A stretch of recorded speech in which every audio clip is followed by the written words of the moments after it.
हे इतकं सोपं अजिबातच नसेल, मात्र चर्चा तर होतच राहील.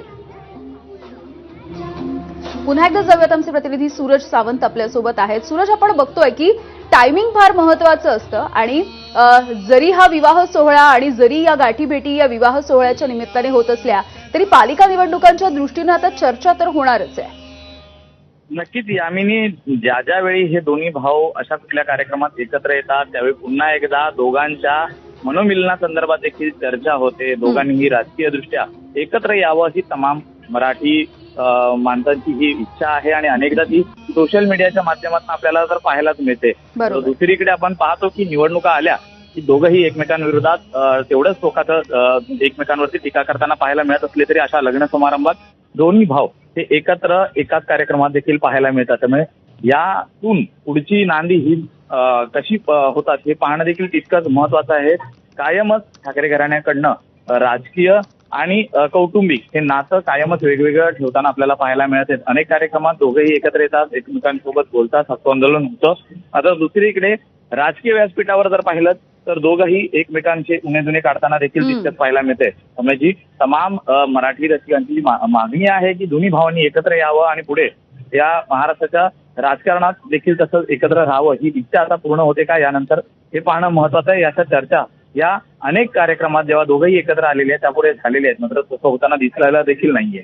त्यामुळे अगदी सूरज, जरी आपण जर तरच्या चर्चा करत असू तरी सुद्धा मागच्या काही निवडणुकांमध्ये म्हणजे लोकसभा असेल किंवा मग त्यानंतर आताच झालेल्या विधानसभा निवडणुका असतील, ठाकरे ब्रँड वाचवणं हे या दोघांसाठी तितकं जिकरीचं बनलंय आणि या ब्रँडसाठी तरी हे दोघं एकत्र येतील का अशी ही चर्चा होती आहे.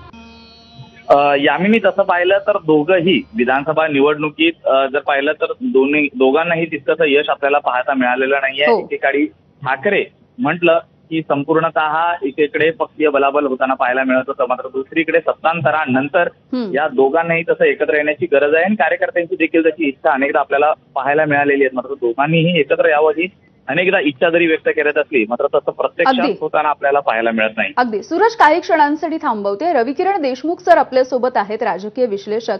रविकिरण जी, आपण बघतोय ही आताची दृश्य खरं तर कार्यकर्त्यांना दिलासा देणारी सुद्धा असू शकतात, कारण मनसेचे नेते राज ठाकरे आणि शिवसेनेचे उद्धव ठाकरे हे एकत्र आलेले आहेत कौटुंबिक सोहळ्याच्या निमित्ताने.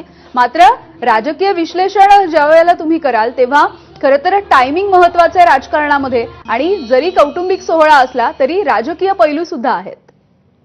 अगदी बरोबर आहे. याचे दोन भाग आहेत. एक तर राजकीय भाग असा की आमच्यामध्ये एवढी कटुता नाही की आम्ही कौटुंबिक सोहळ्यात एकत्र येऊ शकत नाही, असे त्यांना यातून सूचित करायचं आहे. दुसरी गोष्ट अशी की एक आहे तो सेफ आहे ही जी घोषणा गाजते आता, बहुतेक त्यांनाही हळूहळू ती पटेल असं कार्यकर्त्यांना आशा वाटू शकते. कारण एकीचं बळ खूप मोठं असतं. आज दोघांपुढेही फार मोठा प्रश्न उभा राहिलेला आहे शिवसेनेच्या अस्तित्वाचा आणि राज ठाकरे यांनी काहीशा नाराजीने जरी वेगळी संघटना वेगळा पक्ष काढला असला तरी शेवटी ते त्यांची जडणघडण ही शिवसैनिक म्हणून झालेली आहे. बरोबर, हे विसरता येत नाही. त्यामुळे कुठेतरी त्यांच्याही मनात असेल, पण पुढाकार कोण घ्यायचा दोघांपैकी पुढाकार कोण घ्यायचा, त्याग कोणी करायचा या मुद्द्यावर ते असेल. कदाचित अशा भेटीगाठी वाढत गेल्या तर भविष्यामध्ये त्यांच्यावर कार्यकर्त्यांचा त्यांच्या सैनिकांचा दबाव वाढू शकतो की तुम्ही एकत्र आलं पाहिजे.